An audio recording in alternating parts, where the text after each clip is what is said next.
hear from a low and prone and listless ground the passion of the first ascent began.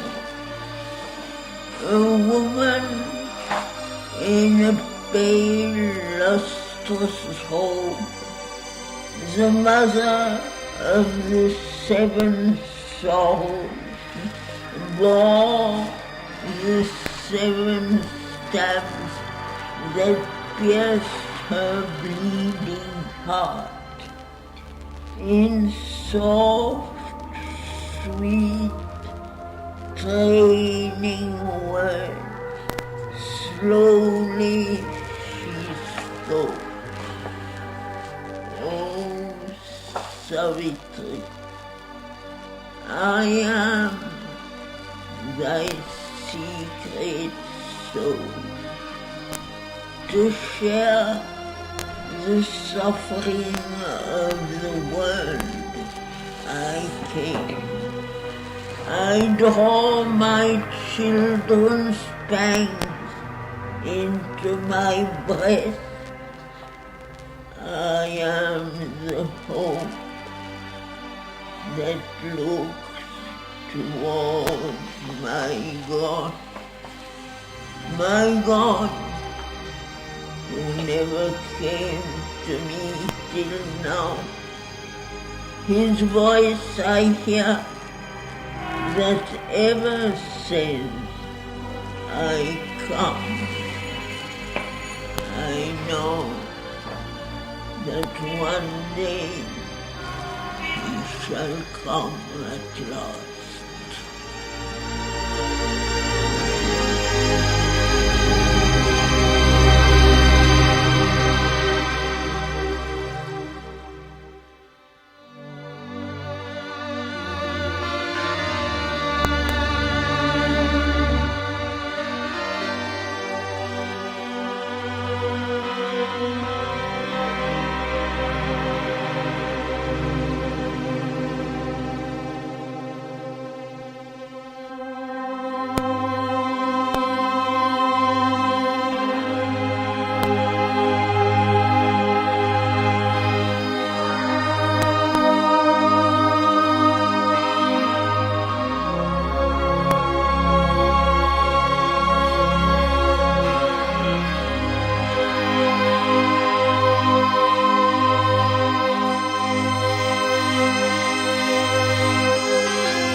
morning. So we're reading in Book 7, the Book of Yoga, Canto 4. We're reading through the canto the first time we read it through, and then afterwards we'll go back and give some commentary. So we've come to page 510 at about the middle of the page. I don't have the line numbers, but we'll begin with the line, the cosmic evil. It's about halfway down on 510. But maybe I just briefly review. So Savitri has heard the voice from the summit of her being to seek and find her soul and conquer death. And she started this inward journey through the inner planes of consciousness towards her soul. And she's traveled through various layers of the inner being, the subtle physical, the vital, the mental realms. And from there, she started approaching towards her soul. And in this canto, she encounters three beings who declare that they are her secret soul, but in fact they are powers of her soul. So it's called the triple soul forces. And associated with each of these beings, these Madonnas as they're called, there are three shadow beings. Also, I would say male in character rather than female, like these Madonnas. And we've read through the first Madonna was the Madonna of sorrows. In fact, she was called the mother of the seven sorrows. So she helps to bear the pain and suffering of life. So she's there to solace. And then, after she speaks, this shadow character speaks, the man of sorrows. And he feels overwhelmed by the pain and suffering of the world and accepts it as inevitable and kind of wallows in that pain and suffering and is just resigned to it and feels like it is inevitable.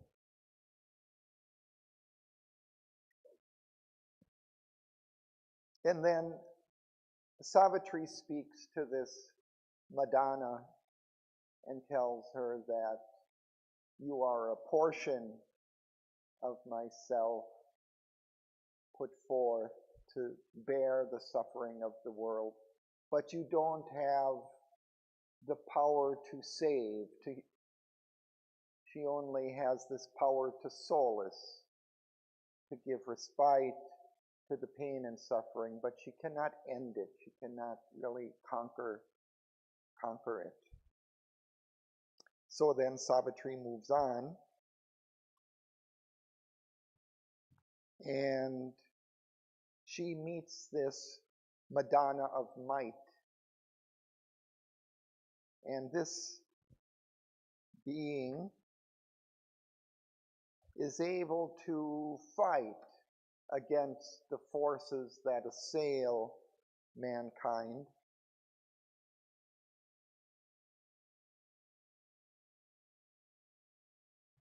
And so we've begun reading through that.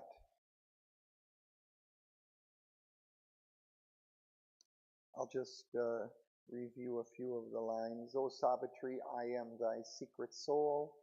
I have come down into the human world, and the movement watched by an unsleeping eye, and the dark contrariety of earth's fate, and the battle of the bright and somber powers. I stand upon earth's paths of danger and grief, and help the unfortunate and save the doomed. To the strong I bring the guerdon of their strength, to the weak I bring the armor of my force. To men who long I carry their coveted joy. I am fortune justifying the great and wise by the sanction of the plaudits of the crowd, then trampling them with the armed heel of fate.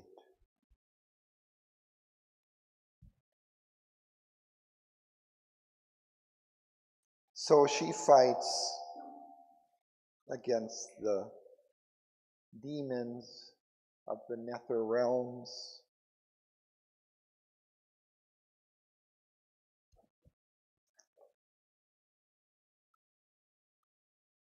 But she too is limited, as we'll see as we begin reading this time. So we're at 5:10, about halfway down, just maybe a couple lines further, to the line that begins, the cosmic evil is too deep.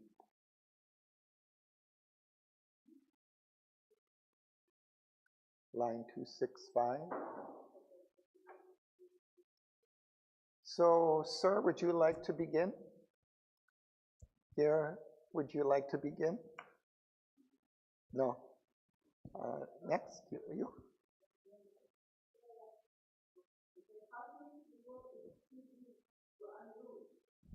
The cosmic suffering is too vast to heal. A few I guide who pass me towards the light. A few I save, the mass falls back unsaved.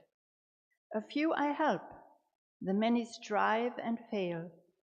But my heart I have hardened and I do my work. Slowly the light grows greater in the east. Slowly the world progresses on God's road. His seal is on my task. It cannot fail. I shall hear the silver swing of heaven's gates when God comes out to meet the soul of the world. She spoke, and from the lower human world, an answer, a warped echo, met her speech. The voice came through the spaces of the mind, of the dwarf Titan, the deformed, chained god, who strives to master his nature's rebel stuff and make the universe his instrument. The ego of this great world of desire claimed earth and the wide heavens for the use of man, head of the life it shapes on earth. Its representative and conscious soul, and symbol of evolving light and force, a vessel of the Godhead that must be. Thank you. Tinaka.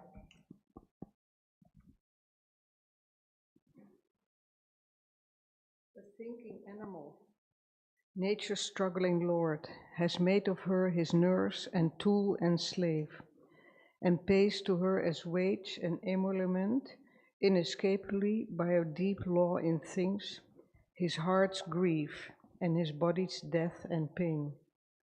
His pains are her means to grow, to see and feel.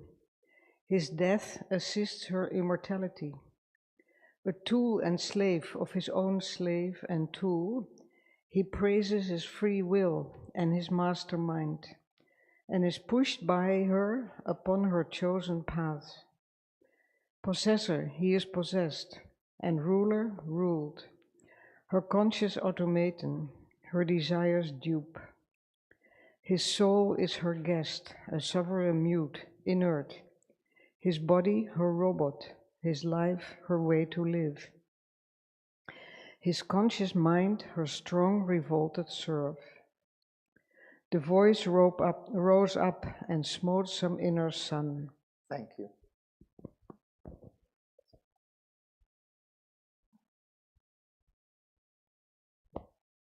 I am the heir of the voices of the earth. Slowly I make good my right to my estate.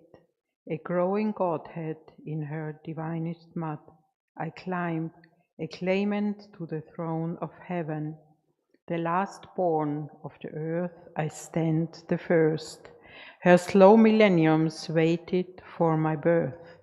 Although I live in time, besieged by death, precarious owner of my body and soul, housed on a little speck amid the stars. For me and my youth the universe was made, immortal spirit in the perishing clay. I am God still involved in human form, even if he is not, he becomes in me. The sun and moon are lights upon my path.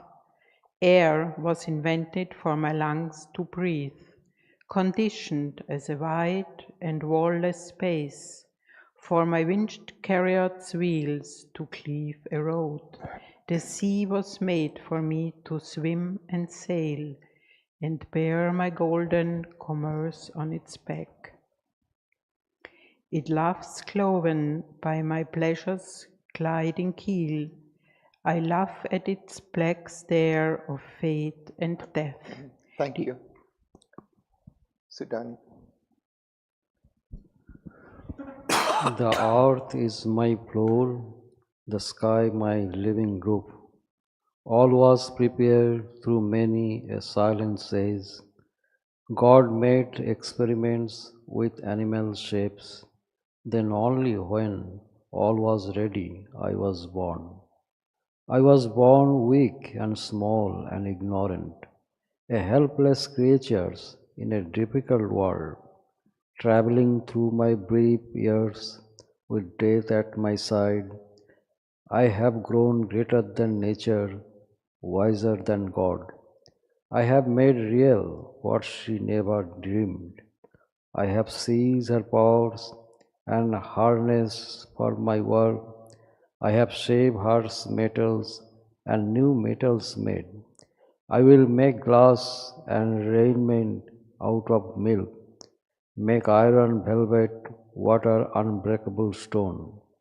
Like God in his astuce of artist skill, mold from one primal plasm protein forms. In a single nature's multitudinous lives, all that imagination can conceive. In mind intangible, remold anew, in matter, plastic, solid, and concrete. Thank you. Margaret.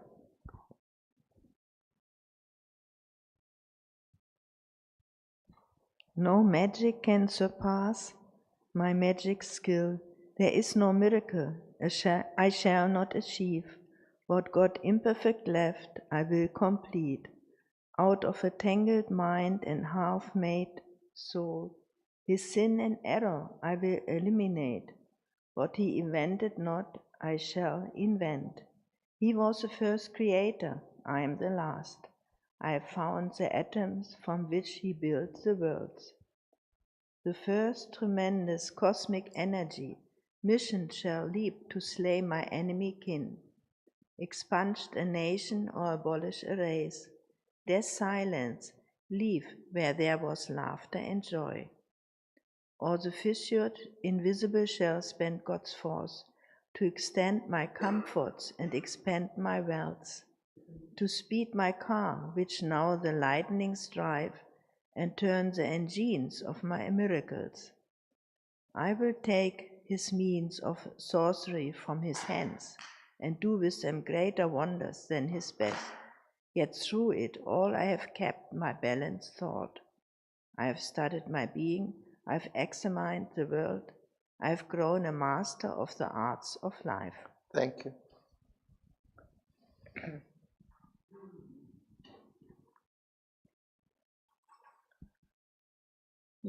I have tamed the wild beast, trained to be my friend. He guards my house, looks up, waiting my will. I have taught my kind to serve and to obey. I have used the mystery of the cosmic waves to see far distance and to hear far words. I have conquered space and knitted close all earth. Soon I shall know the secrets of the mind. I play with knowledge and with ignorance, and sin and virtue my inventions are. I can transcend or sovereignly use. I shall know mystic truths, seize occult powers. I shall slay my enemies with a look or thought. I shall sense the unspoken feelings of all hearts, and see, hear the hidden thoughts of men.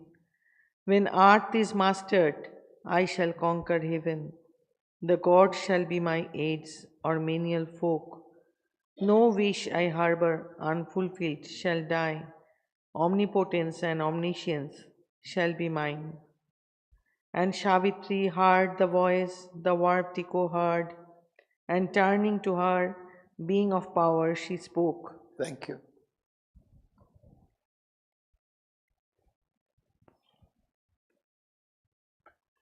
Madonna of might, mother of works and force, thou art a portion of my soul put forth to help mankind and help the travail of time, because thou art in him, man hopes and dares. Because thou art, men's souls can climb the heavens and walk like gods in the presence of the Supreme. But without wisdom,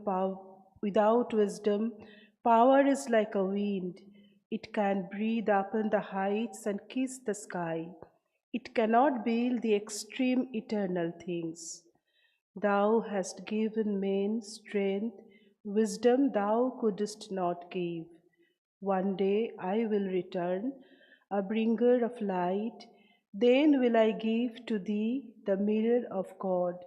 Thou shalt see self and world as by him they are seen, reflected in the bright pool of thy soul. Thy wisdom shall be vast, as vast thy power. Then hate shall dwell no more in human hearts, and fear and weakness shall desert men's lives. The cry of the ego shall be hushed within, its lion roar that claims the world as food. All shall be might and bliss and happy force. Thank you.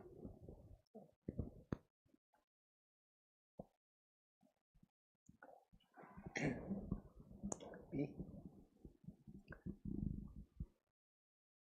Ascending still her spirit's upward route, she came into a high and happy space,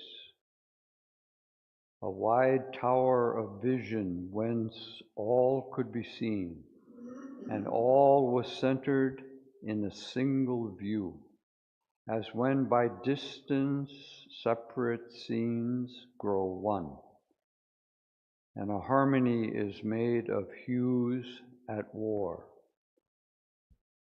The wind was still, and fragrance packed the air. There was a carol of birds and murmur of bees, and all that is common and natural and sweet, yet intimately divine to heart and soul.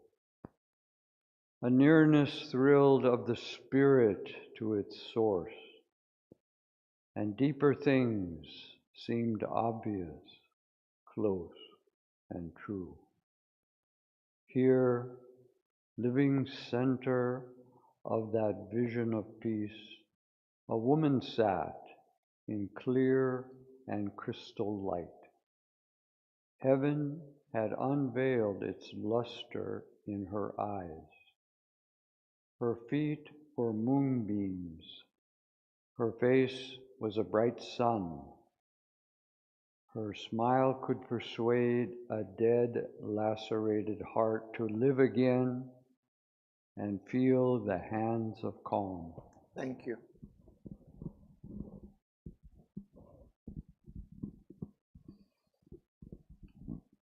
A low music heard became her floating voice. O Savitri, I am thy secret soul. I have come down to the wounded, desolate earth to heal her pangs and lull her heart to rest and lay her head upon the mother's lap, that she may dream of God and know his peace and draw the harmony of higher spheres into the rhythm of earth's rude, troubled days. I show to her the figures of bright gods and bring strength and solace to her struggling life. High things that now are only words and forms, I reveal to her in the body of their power. I am peace that steals into man's war-worn breast. Amid the rain of hell, his acts create a hostel where heaven's messengers can lodge. I am charity with the kindly hands that bless. I am silence mid the noisy tramp of life.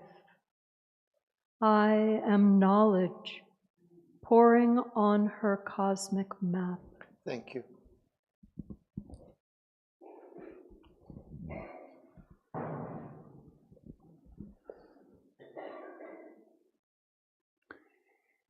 In the anomalies of the human heart, where God and evil are close bedfellows, and light is my darkness dodged at every step, where his largest knowledge is in ignorance, I am the power that labors towards the best, and work for God and look upon towards the height.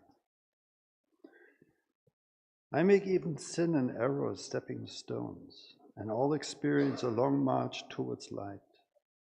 Out of the inconscient, I build consciousness, and lead through death to reach immortal life. Many are God's forms by which he grows in man. They stamp his thoughts and deeds with divinity, uplift the stature of the human clay, and slowly transmute it into heaven's gold. He is a good for which men's fight and die. He is a war of right with Titan wrong. He is freedom rising deathless from his pyre. He is valor guarding still the desperate pass. Or alone and erect on the shattered barricade, or a sentinel in the dangerous echoing night. Thank you. Praveen.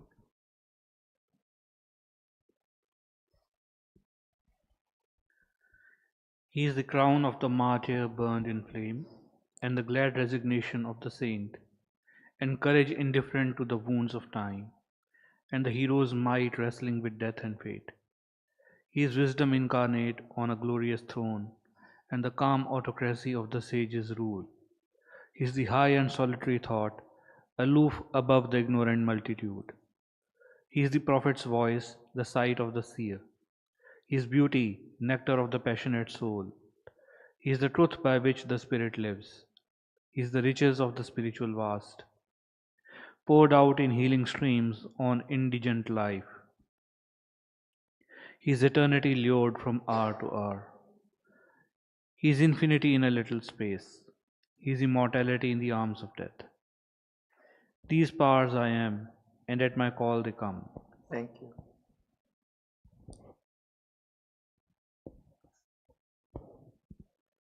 Thus slowly I lift man's soul nearer the light, but human mind clings to its ignorance, and to its littleness the human heart, and to its right to grief the earthly life. Only when eternity takes time by the hand, only when infinity weds the finite's thought, can man be free from himself and live with God. I bring meanwhile the gods upon the earth. I bring back hope to the despairing heart. I give peace to the humble and the great, and shed my grace on the foolish and the wise. I shall save earth if earth consents to be saved.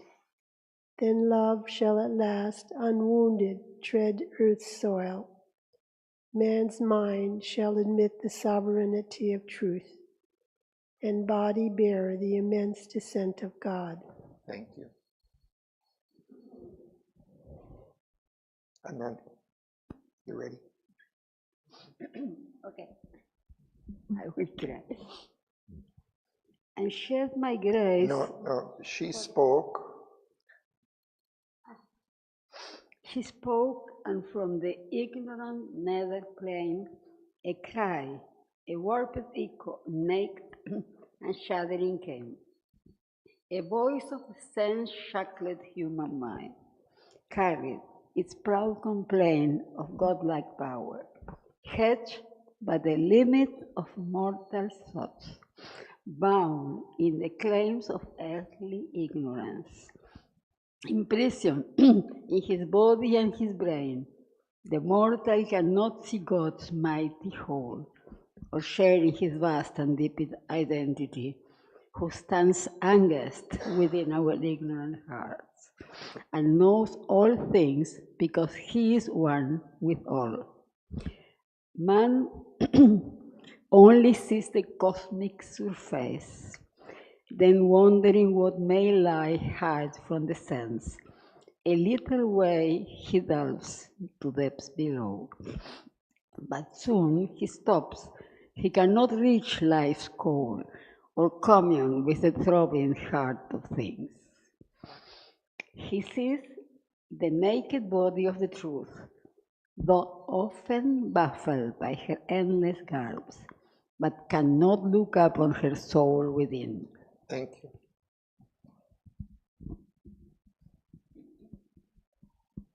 Then, furious for knowledge absolute, he tears all details out and stabs and digs. Only the shape's contents he holds for use. The spirit escapes or dies beneath his knife. He sees as a blank stretch, a giant waste, the crowding riches of infinity. The finite he has made his central field. Its plan dissects, masters its processes. That which moves all is hidden from his gaze. His poring eyes miss the unseen behind. He has the blind man's subtle unerring touch, or the slow traveler's sight of distant scenes. The soul's revealing contacts are not his. Yet he visited by intuitive light, and inspiration comes from the unknown. But only reason and sense he feels as sure. They only are his trusted witnesses. Thank you. Thus is he balked, his splendid effort vain. His knowledge scans bright pebbles on the shore of the huge ocean of his ignorance. Yet grandiose were the accents of that cry. A cosmic pathos trembled in its tone. I am the mind of God's great ignorant world, ascending to knowledge by the steps he made. I am the all-discovering thought of man. I am a God fettered by matter and sense, an animal prisoned in a fence of thorns, a beast of labor asking for his food, a smith tied to his anvil and his forge. Yet have I loosened the cord, enlarged my room. I have mapped the heavens and analyzed the stars, described their orbits through the grooves of space, measured the miles that separate the suns, computed their longevity in time. I have delved into earth's bowels and torn out the riches guarded by her dull brown soil. I have classed the changes of her stony crust, and of her biography discovered the dates, rescued the pages of all nature's plan. Next.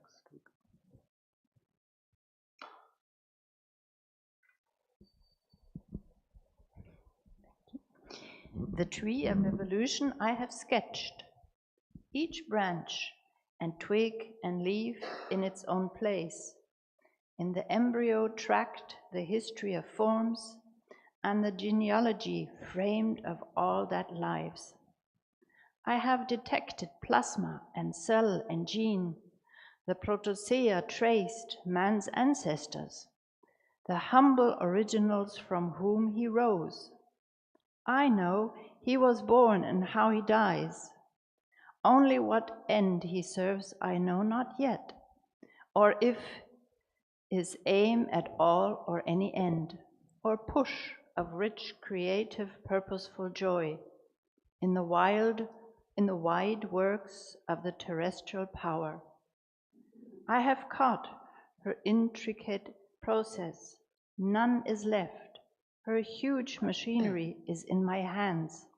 I have seized the cosmic energies for my use. I have poured on her infinitesimal elements, and her invisible atoms have unmasked. All matter is a book I have perused. Only some pages now are left to read. Thank you. I have seen the ways of life, the paths of mind. I have studied the methods of the ant and ape, and the behavior learned of man and worm. If God is at work, the secrets I have found. But still the cause of things is left in doubt. Their truth flees from pursuit into a void. When all has been explained, nothing is known.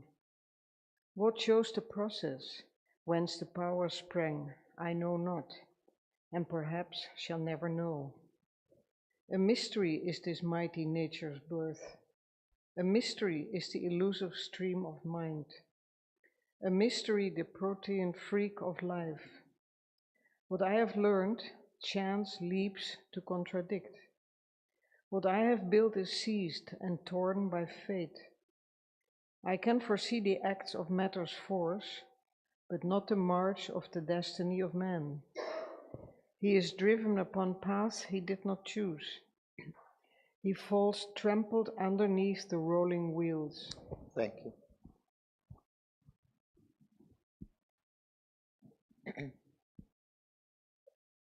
My great philosophies are a reasoned guess.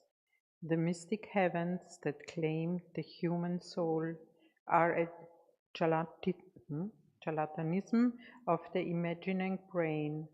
All is a speculation or a dream. In the end, the world itself becomes a doubt.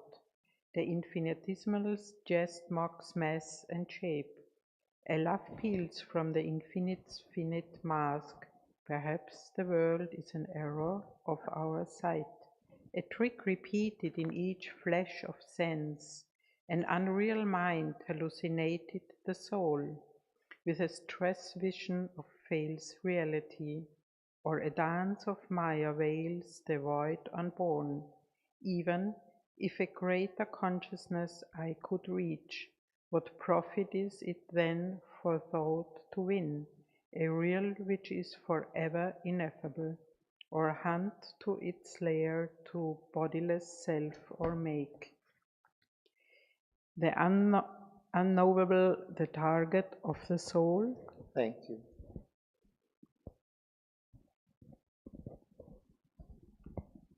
Nay, let me work within my mortal bounds, not live beyond life, nor think beyond the mind. Our smallness serves us from the infinite. In a frozen grandeur, lone and desolate, call me not to die the great eternal death, left naked of my own humanity.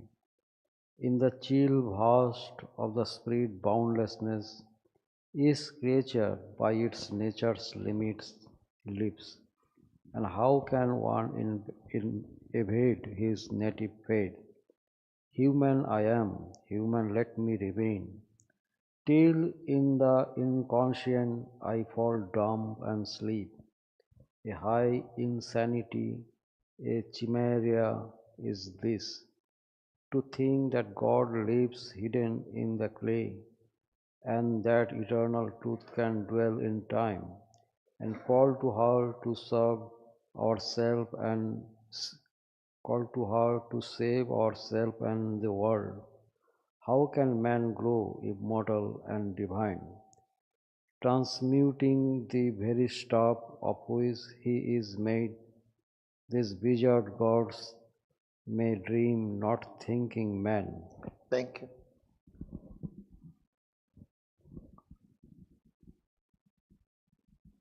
And Savitri heard the voice, the warped answer heard, and turning to her being of light, she spoke. Just a little bit here. Just as a side. Yeah? And Savitri heard the voice, the warped answer heard, and turning to her being of light, she spoke.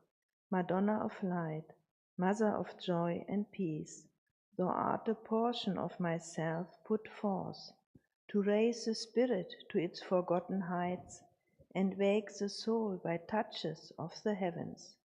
Because thou art, the soul draws near to God. Because thou art, love grows in spite of hate, and knowledge walks unslain in the pit of night. But not by showering heaven's golden rain upon the intellect's hard and rocky soil can the tree of paradise flower on earthly ground, and the bird of paradise sit upon life's boughs, and the winds of paradise visit mortal air. Even if thou rain down intuition's rays, the mind of man will sink its earth's own gleam, his spirits by spiritual ego sink, or his soul dream shut in sainthood's brilliant cell, where only a bright shadow of God can come. His hunger for the eternal thou must nurse, and fill his yearning heart with heaven's fire, and bring God down into his body and life. One day I will return, his hand in mine, and thou shalt see the face of the Absolute. Then shall the holy marriage be achieved. Then shall the divine family be born.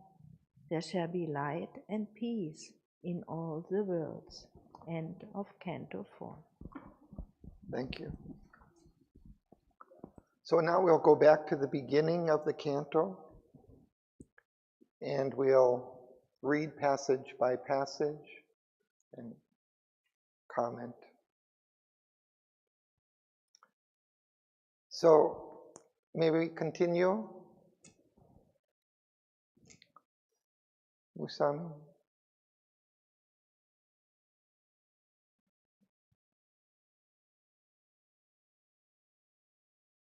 Page 488.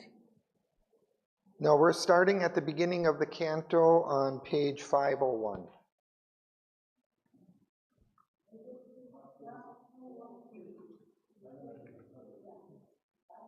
503, yeah. Canto 4. The Triple Soul Forces. Here, from a low and prone and listless ground, the passion of the first ascent began. A moon-bright face in a somber cloud of air, a woman sat in a pale lustrous robe. A rugged and ragged soil was her bare seat. Beneath her feet, a sharp and wounding stone, a divine pity on the peaks of the world, a spirit touched by the grief of all that lives. She looked out far and saw from inner mind this questionable world of outward things, of false appearances and plausible shapes, this dubious cosmos stretched in the ignorant void, the pangs of earth, the toil and speed of the stars, and the difficult birth and dolorous end of life, accepting the universe as her body of woe. The mother of the seven sorrows bore the seven stabs that pierced her bleeding heart. The beauty of sadness lingered on her face. Her eyes were dim with the ancient stain of tears. Her heart was riven with the world's agony and burdened with the sorrow and struggle in time. An anguished music trailed in her rapt voice. Thank you. Let's pause there.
So Savitri encounters the first of the triple soul forces, the mother of sorrows. So first he describes her.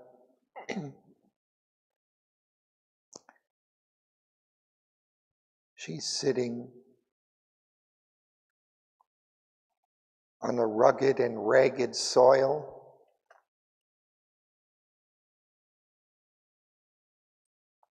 A moon-bright face in a somber cloud of hair. And she sat in a pale, lustrous robe. Beneath her feet, a sharp and wounding stone.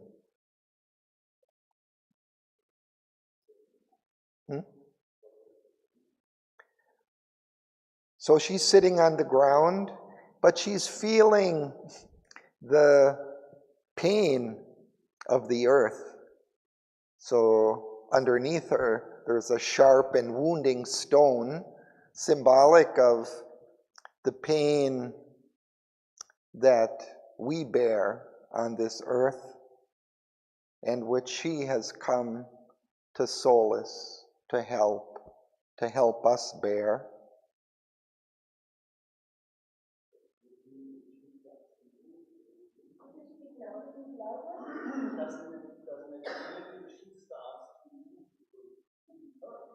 Well, she is, in a sense, also wounded by this suffering. She feels it deep within.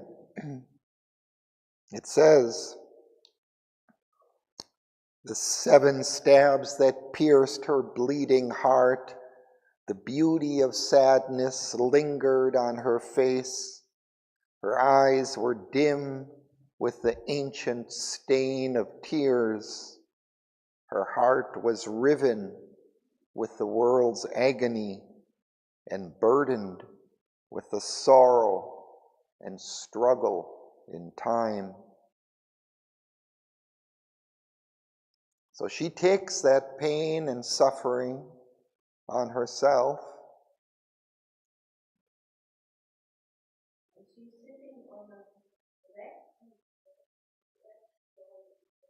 A rugged and ragged soil. She's on the bare ground. So rugged is kind of rocky or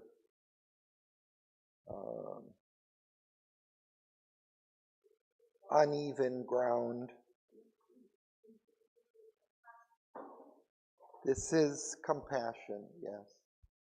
She carries that compassion.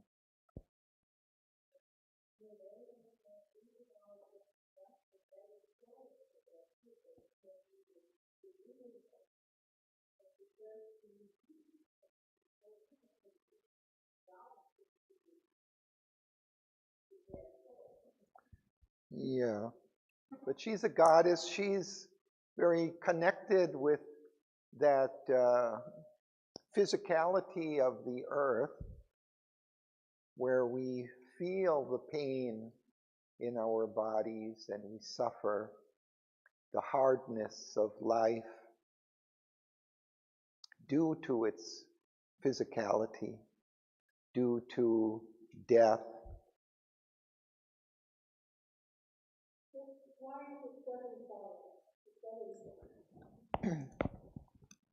Yeah, for that I thought maybe we could turn to Shraddhavan.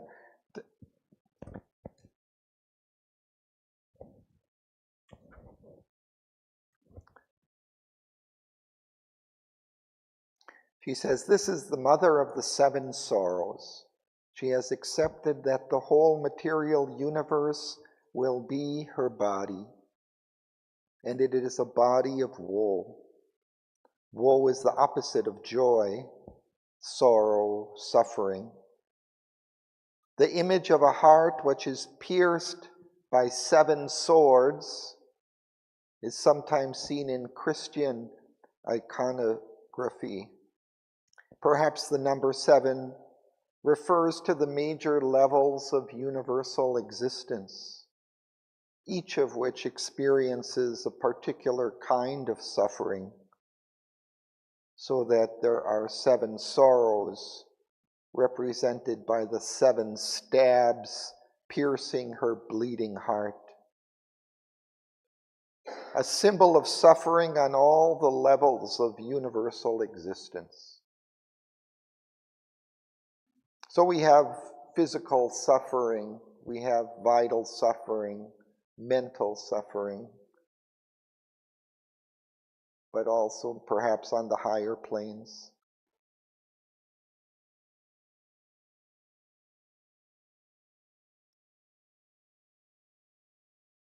So while her face is beautiful and moon bright, it is the beauty of sadness that is lingering, remaining on her face. Her eyes are dim with the ancient stain of tears. She has been weeping tears of compassion for a very long time.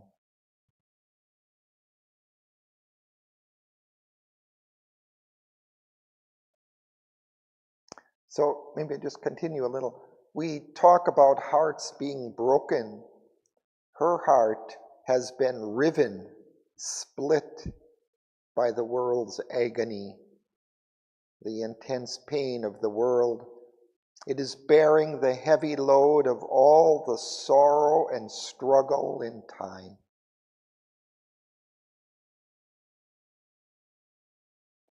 So when she speaks, although her voice is musical, it is a music of sorrow, of anguish.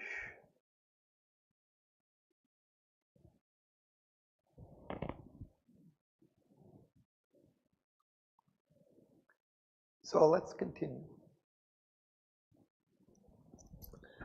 Absorbed in a deep compassion's ecstasy, lifting the mild ray of her patient gaze, in soft, sweet, training words, slowly she spoke, O Savitri, I am thy secret soul. To share the suffering of the world I came. I draw my children's pangs into my breast. I am the nurse of the dolor beneath the stars. I am the soul of all who wailing wreathe under the ruthless harrow of the gods. I am woman, nurse, and slave, and beaten beast. I taint the hands that gave me cruel blows, the hearts that spurned my love and zeal I serve. I am the courted queen, the pampered doll. I am the giver of the bowl of rice. I am the worshipped angel of the house. I am in all that suffers and that cries. Mine is the prayer that climbs in vain from earth. I am traversed by my creature's agonies. I am the spirit in a world of pain. Thank you.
So we see that she is absorbed in a deep compassion,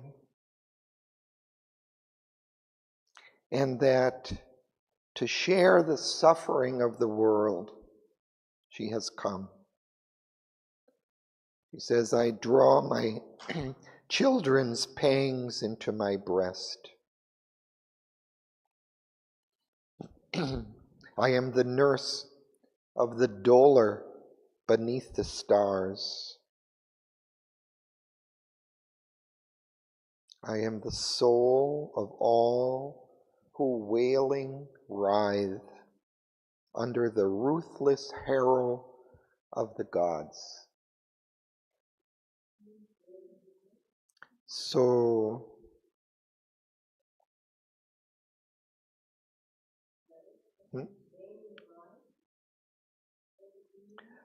wailing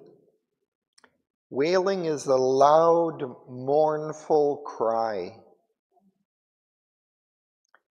Like there's the Wailing Wall in Jerusalem, I guess, where people cry and over the death of so many Jews during the Holocaust. So wailing, it's a cry, very sorrowful, deep cry. And writhing is kind of twisting as if from in agony or pain or struggling. It's a kind of a twisting movement.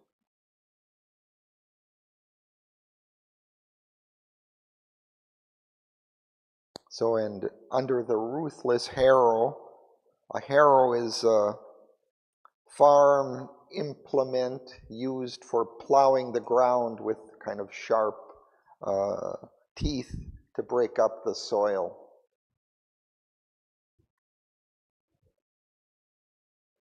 So it's as if she's under that, she's carrying that harrow, pulling it.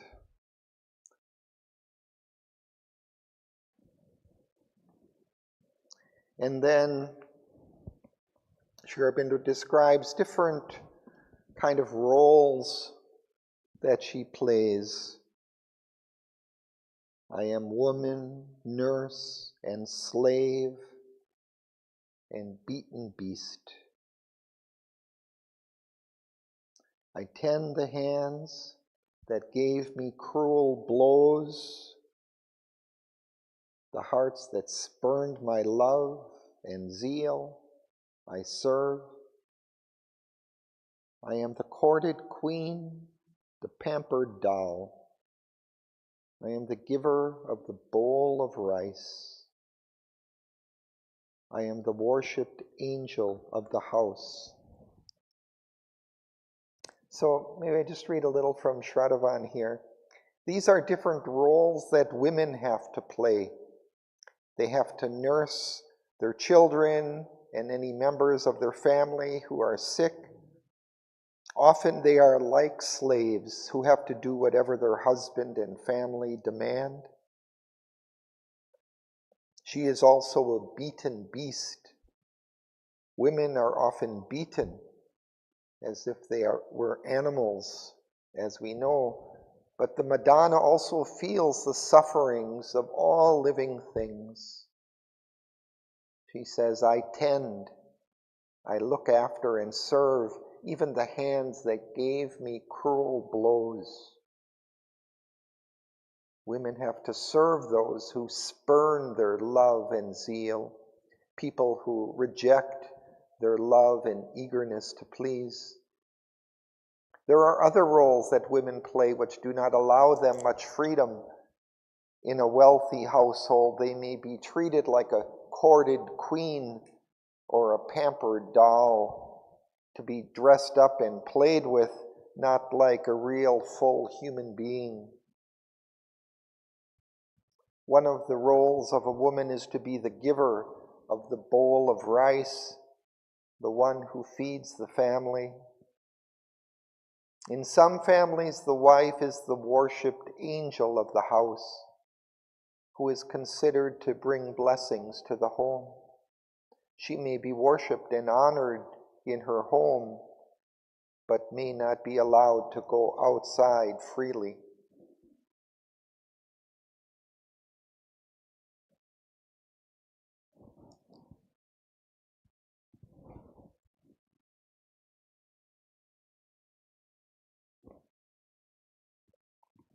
She is in everything that is suffering, everything that cries out in pain. She hears and accepts as her own all the prayers that are sent up by people on earth towards higher powers, apparently in vain, without getting any response.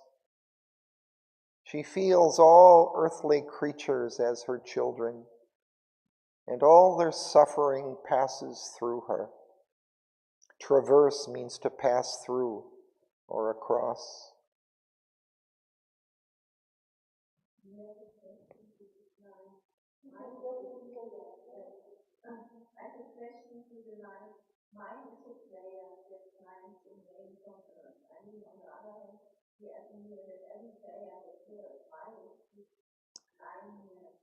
Well, Sri Aurobindo and Mother tell us that every prayer is heard, but often people may pray and not feel a response.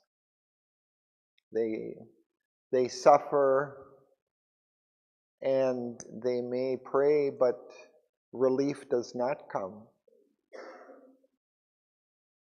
Often I think that's the case. The gods look on dispassionately and they feel no response.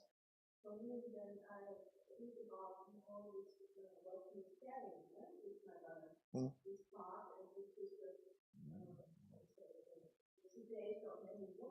Hmm.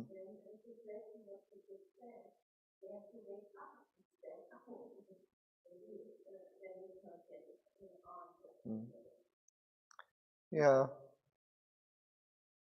Maybe it's also not so easy just to leave their situation.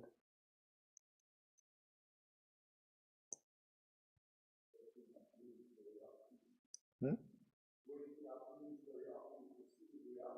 Hmm.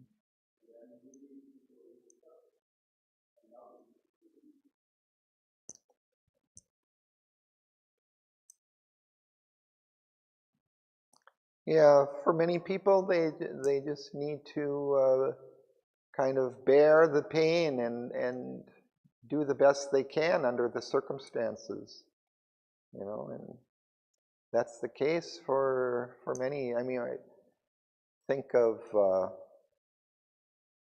you know, the slaves in America for hundreds of years, the suffering that they had to endure, and they did. They learned somehow to bear it. And they even had these, you know, songs and prayers to the divine to help them bear their suffering. But it wasn't in their power to escape it.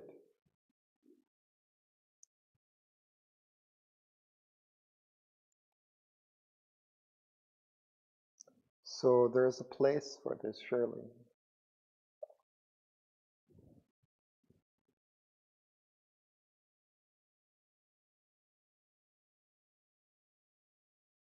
So maybe we can do one more.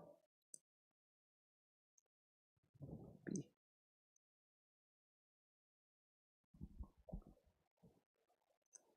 The scream of tortured flesh and tortured hearts, fallen back on heart and flesh unheard by heaven, has rent with helpless grief and wrath my soul.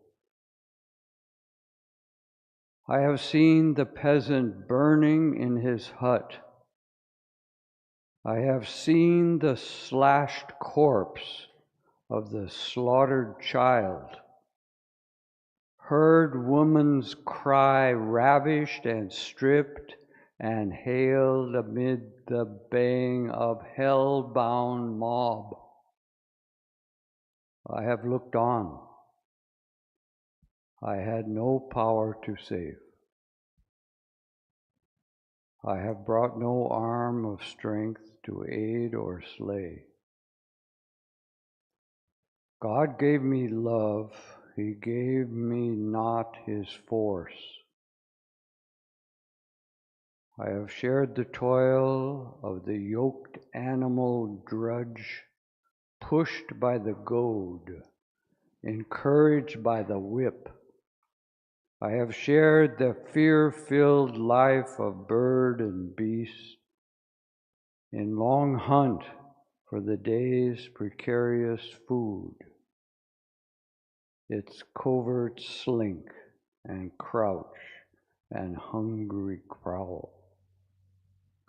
In pain and terror, seized by beak and claw, I have shared the daily life of common men, its petty pleasures and its petty cares, its press of troubles and haggard horde of ills. Earth's trail of sorrow, hopeless of relief, the unwanted, tedious labor without joy, and the burden of misery, and the strokes of fate. Thank you.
Okay.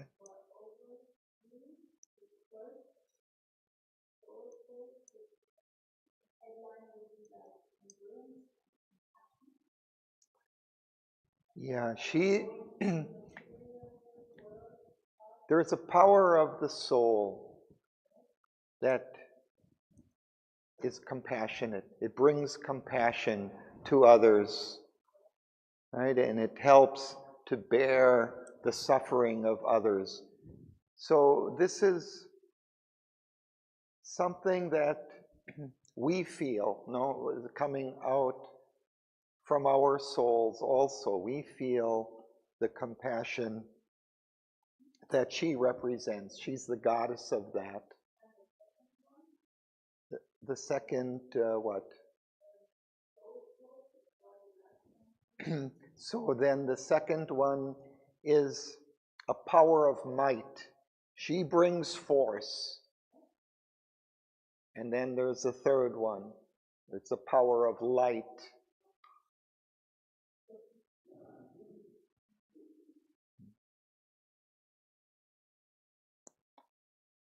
So here we get a sense of the compassion of Sri Aurobindo. You know, he experiences this also. To be able to write like this means that he also has shared in this pain and suffering of human beings over time, over the centuries. And he speaks of that in various places and has borne that pain and suffering himself. And we see this is an aspect of, you know, earthly life, of existence. All of these things, you know, we have to recognize. And Sri Aurobindo's isn't a kind of spirituality that just kind of escapes from this pain and suffering of the world. Like Savitri, she will come. She brings this compassion, but she says this compassion is not enough. I will come later with the force that can transform the world and eliminate this pain and suffering. So this soul force doesn't have that power as yet.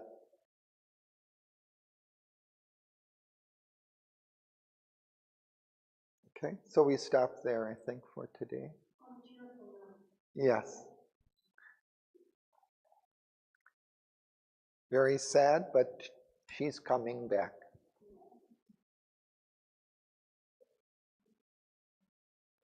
Okay. So we have some music to close.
Here, from a low and prone and listless ground, the passion of the first ascent began. A woman in a pale, lustrous robe, the mother of the seven souls, bore the seven stabs that pierced her bleeding heart. In soft, sweet, training words, slowly she spoke. Oh, Savitri, I am thy secret soul. To share the suffering of the world I came. I draw my children's pangs into my breast. I am the hope that looks towards my God, who never came to me till now. His voice I hear that ever says, I come. I know that one day he shall come at last.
Thanks to Sri Aurobindo.